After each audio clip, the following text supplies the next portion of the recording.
Post office GDS ग्रामीण डाकसेवक भरती 2025। नमस्कार विद्यार्थी मित्रांनो, तुमच्यासाठी अतिशय आनंदाची बातमी घेऊन आला आहे।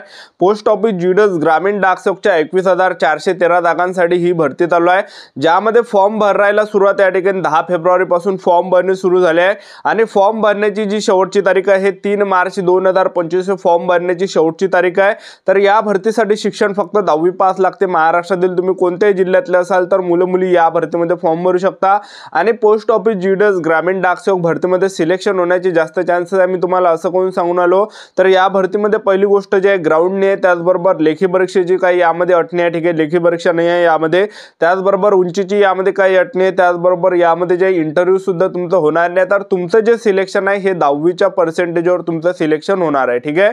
आणि यामध्ये आपला पगारचा जर विचार केला तर यामध्ये 3 पद आहे, एक असिस्टंट ब्रांच पोस्ट मास्टरचा आहे, तर यामध्ये पगार तुम्हाला 10,000 ते 24,000 पर्यंत भेटणार। आणि एक एबीपीएम ब्रांच पोस्ट मास्टरचा पद आहे, तर यामध्ये पगार तुम्हाला 12,000 ते 29,000 पर्यंत भेटणार आहे। डाकसेवकचा पद आहे, यामध्ये पगार 10,000 ते 24,000 पर्यंत भेटणार आहे। तर पोस्ट ऑफिस जीडीएस ग्रामीण डाकसेवक भरतीची संपूर्ण माहिती तुम्हाला आजच्या व्हिडिओच्या माध्यमातून सांगणार आहे। फॉर्म भरण्यापासून तर सिलेक्शन प्रोसेस पर्यंत यामध्ये कशा प्रकारे सिलेक्शन होते आणि सिलेक्शन झाल्यावर ट्रेनिंगचं वगैरे कसं काय असते, तर संपूर्ण माहिती तुम्हाला आजच्या व्हिडिओच्या माध्यमातून सांगणार आहे। तर आजचा व्हिडिओ खूप महत्त्वाचा होणार आहे, व्हिडिओ शेवटपर्यंत बघा आणि व्हिडिओला आताच लाईक करा। नमस्कार विद्यार्थी मित्रांनो, माझी नोकरी कॉर्नर यूट्यूब चॅनलवर मी गोपाल अनखळे तुमचं सर्वांचं सहर्ष स्वागत करतो। तर मित्रांनो, व्हिडिओचा थंबनेल बघून तुमच्या लक्षात आलं असेल की आपला व्हिडिओ कोणत्या टॉपिकवर होणार आहे। व्हिडिओ सुरू करण्याच्या आधी आपल्या यूट्यूब चॅनलला सबस्क्राइब करा, जेणेकरून प्रत्येक भरतीची अपडेट तुमच्यापर्यंत सर्वात आधी पोहोचेल। जास्त करून पोस्ट ऑफिस जीडीएस ग्रामीण डाकसेवक भरतीच्या रिलेटेड जास्त व्हिडिओ आपल्या चॅनलवर अपलोड करत असतो आणि 10वी 12वी पास भरतीच्या रिलेटेड जास्त व्हिडिओ आपल्या चॅनलवर अपलोड करत असतो। तर पहा, पोस्ट ऑफिस जीडीएस ग्रामीण डाकसेवकच्या 21,413 जागांसाठी ही भरती चालू आहे, ज्यामध्ये फॉर्म तुम्ही आज भरू शकता, उद्या फॉर्म भरू शकता, ठीक आहे। तर पोस्ट ऑफिस जीडीएस ग्रामीण डाकसेवक भरतीमध्ये जे वयोमर्यादा ठेवण्यात आला आहे तर 18 ते 40 वर्षापर्यंत तुम्हाला या भरतीमध्ये फॉर्म भरता येते। एससी कॅटेगरीचे जर तुम्ही असाल तर तुम्हाला यामध्ये 18 ते 45 वर्षापर्यंत फॉर्म भरता येणार आहे। त्याचबरोबर ओबीसी कॅटेगरीचे असाल तर 18 ते 43 वर्षापर्यंत तुम्हाला पोस्ट ऑफिस जीडीएस ग्रामीण डाकसेवक भरतीमध्ये फॉर्म भरता येणार आहे, ठीक आहे। आणि फीचा जर विचार केला, जनरल ओबीसी ईडब्ल्यूएस कॅटेगरीसाठी 100 रुपये फी ठेवण्यात आली आहे। एससी कॅटेगरीला या भरतीमध्ये 1 रुपया सुद्धा फी लागत नाही। आणि तुम्ही SC ST OBC EWS NTVJ open SBC SEBC तुम्ही कोणत्या कॅटेगरीच्या महिला उमेदवार असाल तर 1 रुपया सुद्धा यामध्ये फी ठेवण्यात आली नाही, ठीक आहे। तर घर बसल्या तुम्ही मोबाईल मधून फॉर्म भरून टाका। ज्यांना जेवढे सुद्धा तुम्हाला पर्सेंटेज असेल तर तुम्हाला 10वी मध्ये किती पर्सेंटेज होते हे नक्की या व्हिडिओ खाली कमेंट बॉक्स मध्ये लिहा, जेणेकरून मला सुद्धा वाटणार आहे की तुम्हाला या ठिकाणी पर्सेंटेज किती आहे, ठीक आहे। तर घर बसल्या तुम्ही फॉर्म भरू शकता, आपल्या मोबाईल मधूनच फॉर्म भरा, कारण की आपण या अगोदर सुद्धा यावर व्हिडिओ आणलाय की फॉर्म आपल्याला कसा भरायचा पोस्ट ऑफिस जीडीएस ग्रामीण डाकसेवकचा मोबाईल मधून, ठीक आहे। तर घर बसल्यास तुम्ही फॉर्म भरू शकता या ठिकाणी, ठीक आहे। तर पोस्ट ऑफिस जीडीएस ग्रामीण डाकसेवक भरतीमध्ये जे एक अट आहे यामध्ये आपण 10वी पास पाहिजे, शिक्षण फक्त या भरतीमध्ये 10वी पास लागते। आणि एक यामध्ये अट ठेवण्यात आले की आपल्याला मराठी वाचता लिहिता बोलता आली पाहिजे, म्हणजे आपल्या राज्यात आपल्याला भाषा बोलता आली पाहिजे, ठीक आहे। तर हे अट यामध्ये ठेवण्यात आले आणि सायकल आपल्याला चालवता आली पाहिजे, बस एवढंच यामध्ये अट ठेवण्यात आलंय।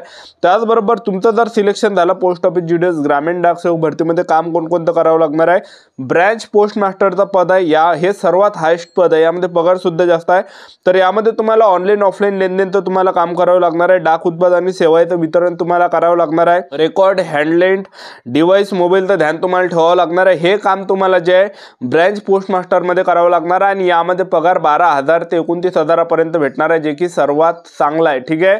तर त्याचबरोबर जे असिस्टंट ब्रांच पोस्ट मास्टरचा यामध्ये पद आहे, तर यामध्ये तुम्हाला कोणकोणतं काम करावं लागणार आहे, तिकीट आणि स्टेशनरीची विक्री तुम्हाला करावं लागणार आहे, डाक डिलिव्हरी तुम्हाला करावं लागणार आहे, सरकारी योजनेचा घरी घरी जाऊन तुम्हाला या ठिकाणी प्रचार प्रसार करावं लागणार आहे, ठीक आहे। तर हे काम तुम्हाला या ठिकाणी करावं लागणार आहे आणि पगार सुद्धा तुम्हाला 10,000 ते 24,000 पर्यंत पगार भेटणार आहे, ठीक आहे।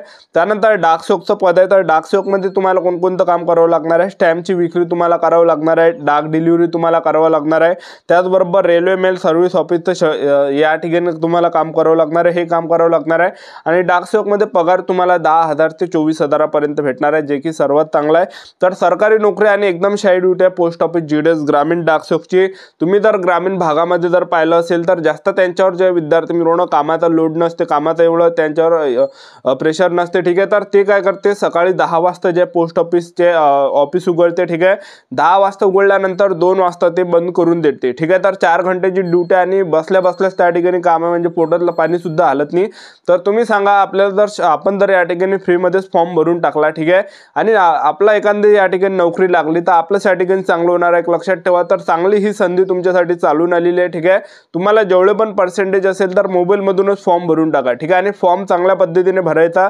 तुम्ही जर सायबर कॅफेमध्ये गेले तर सायबर कॅफेला फक्त 10 ठिकाणीच तुम्हाला प्रिफरन्स टाकून देते, कारण की जर आपल्याला प्रिफरन्स टाकायचे असेल तर अर्धा घंटा लागते, 20 मिनिट सुद्धा लागते फॉर्म भरायला. ठीक आहे, 20-15 मिनिट, 15-20 मिनिट सुद्धा लागते जास्त. ठीक आहे, आणि तुम्ही सायबर कॅफेमध्ये गेलात तो तुम्हाला 5-10 मिनिटाच्या अंदरच भरून देते, कारण की तो 10च प्रिफरन्स त्या ठिकाणी टाकून देते. ठीक आहे, तर आपल्याला प्रिफरन्स सर्वच टाकायचे. आपल्या कॅटेगरीचे सर्वात अगोदर प्रिफरन्स टाकायचे. तुम्ही कोणती कॅटेगरी असा, SC ST OBC EWS PWD कॅटेगरीचे असाल तर सर्वात पहिले आपल्या कॅटेगरीचे प्रिफरन्स टाकायचे. त्यानंतर UR कॅटेगरीवर सुद्धा आपल्याला प्रिफरन्स द्यायचा आहे, कारण की UR कॅटेगरीची जी जागा आहे हे सर्वांसाठी राखीव. तिथं सर्वच मुले फॉर्म टाकू शकते. SC कॅटेगरीचे फॉर्म टाकू शकते, OBC कॅटेगरीचे टाकू शकते, EWS कॅटेगरीचे टाकू शकते, PWD कॅटेगरी सुद्धा टाकू शकते, ST category, SC ST OBC EWS. ठीक आहे, तर कोणत्या कॅटेगरीचे असाल तर तुम्हाला ओपन UR कॅटेगरीमध्ये फॉर्म टाकता येते, ते सर्वांसाठी राखीव आहे. ठीक आहे, आणि UR कॅटेगरीचे मुलं बाकीच्या कॅटेगरीमध्ये फॉर्म टाकू शकत नाही. तुम्ही UR कॅटेगरीचे असाल तर SC कॅटेगरीच्या जागेवर फॉर्म टाकू शकत नाही, कारण की ती SC साठी राखीव जागा आहे. ST कॅटेगरीच्या जागेवर फॉर्म टाकू शकत नाही, कारण की ते ST कॅटेगरीसाठी जागा राखीव आहे. तुम्ही OBC कॅटेगरीसाठी फॉर्म टाकू शकत नाही, कारण की ते OBC कॅटेगरीसाठी राखीव आहे.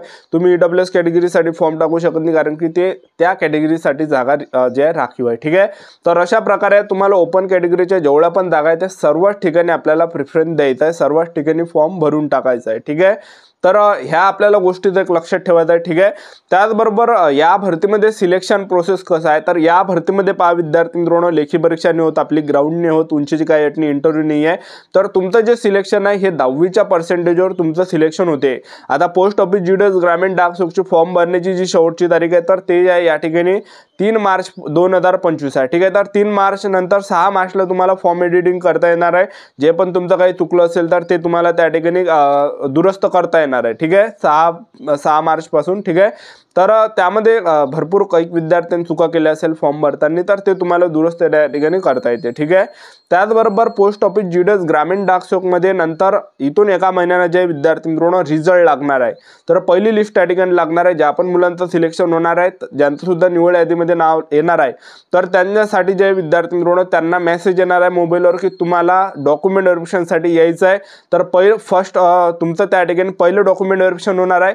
पहिलं डॉक्युमेंट व्हेरिफिकेशन झाल्यानंतर तिथून आपल्याला 6 ते 10 दिवसानंतर जे सेकंड डॉक्युमेंट व्हेरिफिकेशनसाठी बोलावलं जातं. त्यात ते कायच्यासाठी बोलावलं जातं की खरंच तुम्ही ते व्यक्ती आहे का जे तुम्ही फॉर्म भरला. ठीक आहे, आणि सर्व डॉक्युमेंट आपले त्या ठिकाणी चेक केल्या जाते की बा फर्जी तर नाही आहे. ठीक आहे, काही जण काय करते मोबाईलमधून जास्त पर्सेंटेज टाकून देते, 100 पैकी 100 फॉर्म भरताना. ठीक आहे, तर हे सर्व चेक करायसाठी जे विद्यार्थी मित्रांनो 2 व्हेरिफिकेशन त्या ठिकाणी होते, 2 डॉक्युमेंट व्हेरिफिकेशन. ठीक आहे, 2 डॉक्युमेंट व्हेरिफिकेशन झाल्यानंतर आपल्याला जे विद्यार्थी मित्रांनो एका महिन्यानं आपल्याला कॉल येते किंवा मेसेज येते. ठीक आहे, तर आपल्याला जे विद्यार्थी मित्रांनो ट्रेनिंगसाठी बोलावलं जाते, तर ट्रेनिंग राहते.